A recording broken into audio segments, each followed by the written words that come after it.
Nasa linya natin ngayon si Secretary Maria Cristina Roque ng Department of Trade and Industry, DTI. Magandang umaga po, Secretary. Live kayo sa Saksi sa Double B. Ako po si Weng. Yes, Weng, magandang umaga po and magandang umaga po sa lahat ng tagapakinig ng programa ninyo. Naku, Good ma'am, morning. maraming salamat po at pinagbigyan nyo kami ng oras ngayong umaga. Yung tanong ko po Yes, of kanina, ma'am, course. medyo mukha may magandang development doon sa inyong pakikipag-usap po sa mga manufacturers na pumayag sila na huwag munang magtaas po ng presyo. Yes, opo, no. Nakausap ko nung Saturday yung manufacturers una, tapos yung retailers. Mhm. And wala po tayong price increase sa basic necessities and prime commodities Mhm. up to April 16, tapos yung iba up to April 28. Mhm. So, for the list ng basic necessities and prime commodities po na no price increase, ito po yung kinokontrol po or minomonitor. Let's say minomonitor ng DTI po ang mga presyo ng mga pangunahing bilihin po na ito. So, this list po, nakapaskil po ito sa supermarkets and groceries Mhm. and sa social media rin po ng DTI and also the website of DTI. So, kung ang mga consumers, they want to know kung ano yung mga produkto na kasama dito sa no price increase sa basic necessities and prime commodities, makikita po nila sa listahan po na ito. Ma'am, kung ibig sabihin nito, ano man ang inaabot na pasakit sa negosyo ng mga manufacturers at retailers dahil dito sa ating state of energy emergency, sasaluhin muna nila yung dagok nun. Hindi Yes, opo. ipapasa sa publiko. They agreed to that and they committed to that. Mhm. Opo. Pero wala naman po silang binabalak na bawi mechanism kung sakali, kung paano babawiin yung hinold nila na pagtataas ng presyo ng produkto.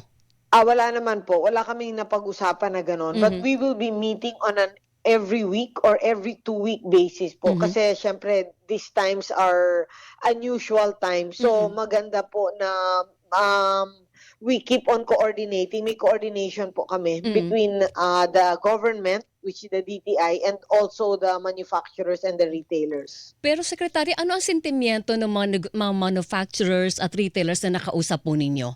Nahihirapan na Ah, rin po ba sila? Actually, of course, no, everybody is how should I say this? The uncertain times is really nahihirapan din sila. Mm. But at the same time, naintindihan din po yung needs ng mga consumers. So, if we can meet at least halfway or we Mhm. can meet to actually give the consumers a good or stable presyo, yun po ang naging priority po ng both government and also itong mga manufacturers and retailers. Pero ma'am, ito yung basic commodities and prime commodities na sakop po nitong hindi pagtataas, ang namomonitor natin ay nasa supermarkets. Paano po yung Yes. halimbawa nasa mga palengke? May mga processed goods din po doon, di ba? Sa mga sari-sari stores, yun po ba ay nababantayan din? Hindi po. Actually, Mhm. ang minomonitor at saka yung may enforcement ang DTI is Mm. for the supermarkets and the groceries. Mhm. Doon po kami nagmo-monitor at nag-e-enforce. Sino po ang magmo-monitor nung processed goods na nasa mga palengke at sari-sari stores? Kasi minsan, doon mas malaki ang tubo doon mas mataas ang presyo. Sa ano ba, LGU na po ba yun? For the palengke po, we defer to DA. Mhm. Yun po, sila po ang nagmo-monitor nun. Yung Kahit, mga presyo sa palengke. okay. Pero halimbawa sa mga sari-sari store naman, LGUs yun. Yes. Okay, pero whether supermarket, nasa palengke o nasa sari-sari stores, lahat po yan sakop po ng Price Act.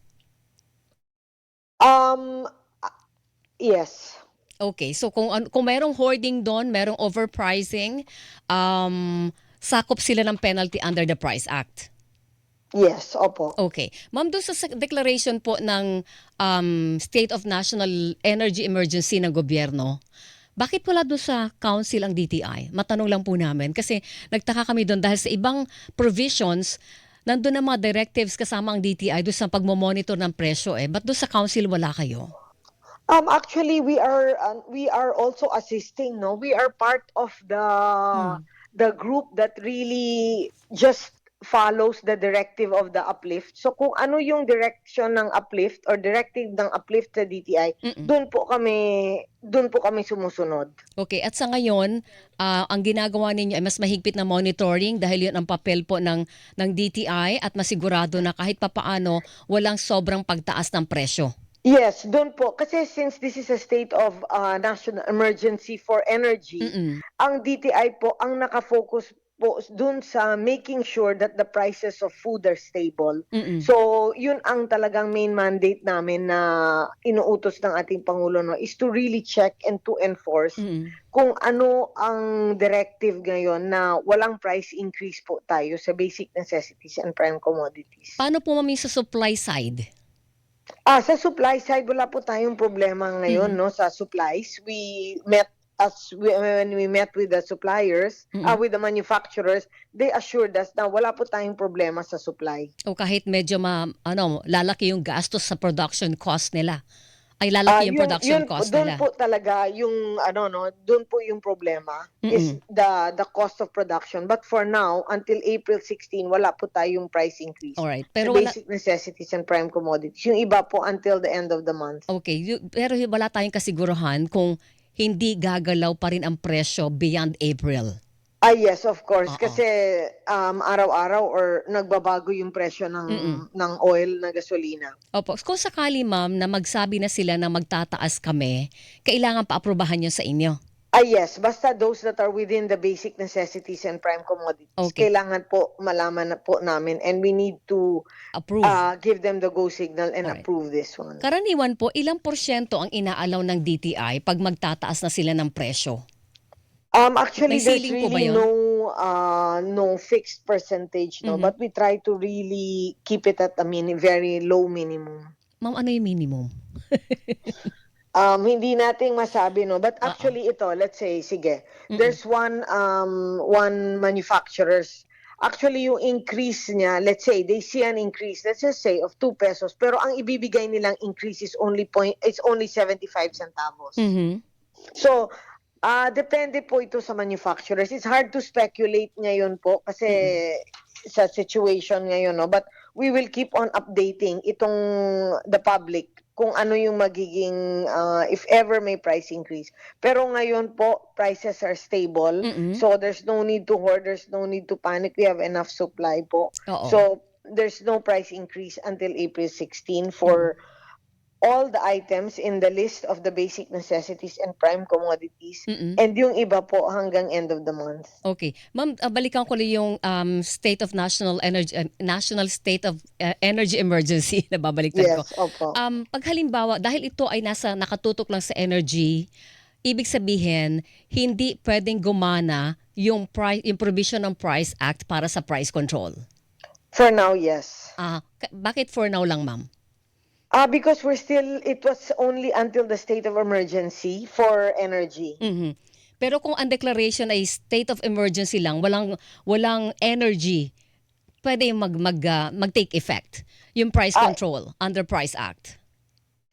this one I still have to check. Mhm. Wala pa ring sigurado do'n, Yes, ma'am. oo, kailangan ko i-check muna. Okay, sige. Yun lang ang mga gusto kong linawin, pero baka po meron kayong gustong ipaabot sa ating mga kababayan. Ay, habol ko pala, sorry ma'am.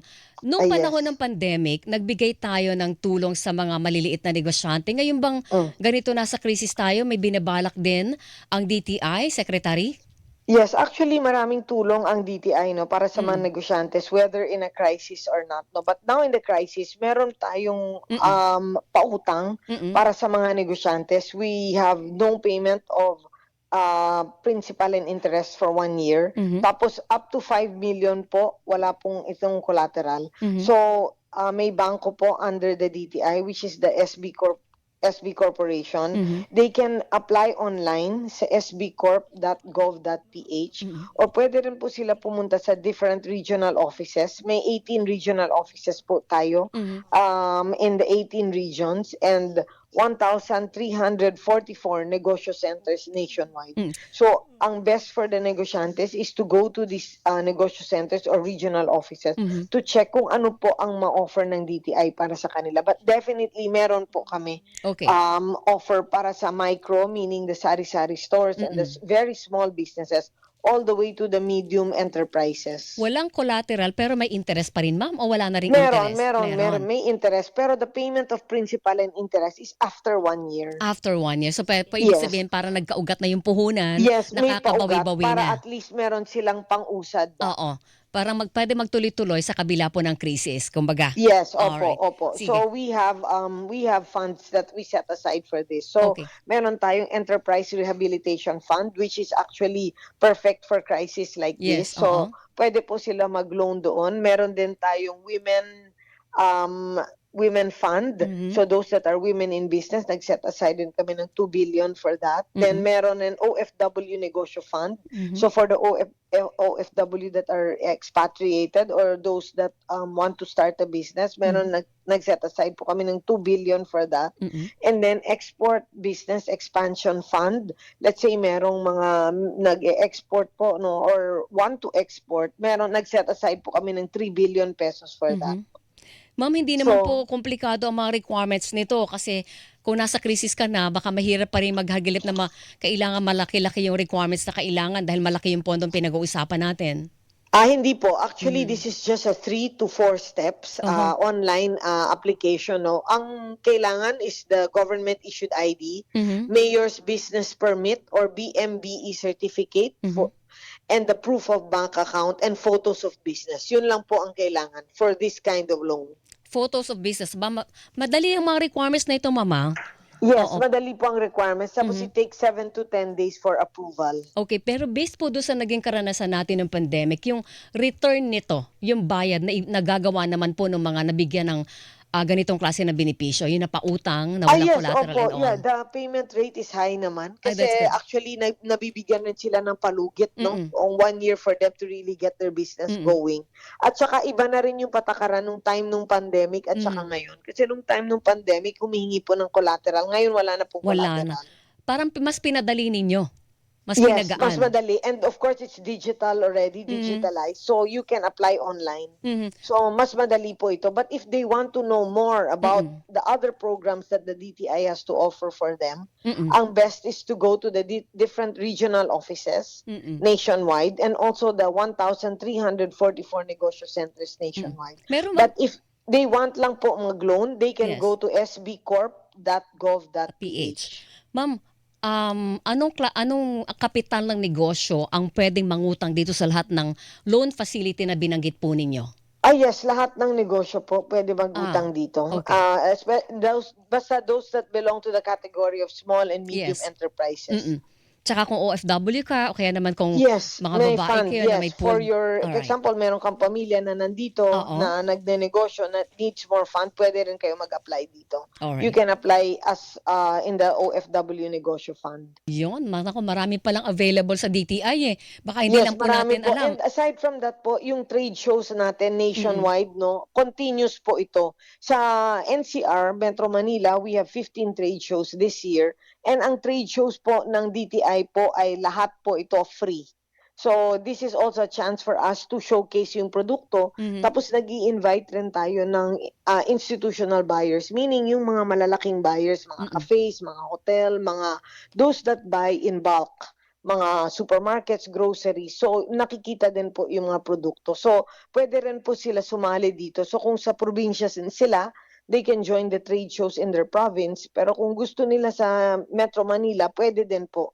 All these trade shows are free. Yun, makapag-showcase kayo ng produkto ninyo ng Opo, libre, malaking yes. bagay yon, di ba? Yun ang Yes. mahalaga doon, Secretary, makapag-network ka eh. Yung networking ang napakahalaga sa negosyo sa lahat ng Yes, aspeto di tama. ba? And it's also good for people to see the product. And another thing din po that they can get into is the e-commerce platform. Malakas po ang negosyo sa e-commerce. So, pwede rin po sila pumunta sa negosyo centers and sa regional offices how they can start the e-commerce business. So, Alright. since 7,600 islands tayo, so mas madali tayong makabenta kung nasa e-commerce platform po Oo, para tayo. wala ka ng biyahe-biyahe para mag-show ka ng produkto mo, di ba, Secretary? Yes, opo. E-commerce na Yes, lang. opo. Naku, So, yun ang best na i-explore nila, especially during times such as this. So, Okay. marami po ang programa ang DTI, but they need to know kung ano yung programa ang akma dun sa negosyo nila. Alright. Secretary, nako, maraming salamat po sa oras. Sa susunod Yes. po magpa-follow up kami lalo na pag malapit na yung April 15, April 20 at katapusan po na Abril para doon sa Yes. panibago ninyong seri ng pakikipag-usap sa mga negosyante.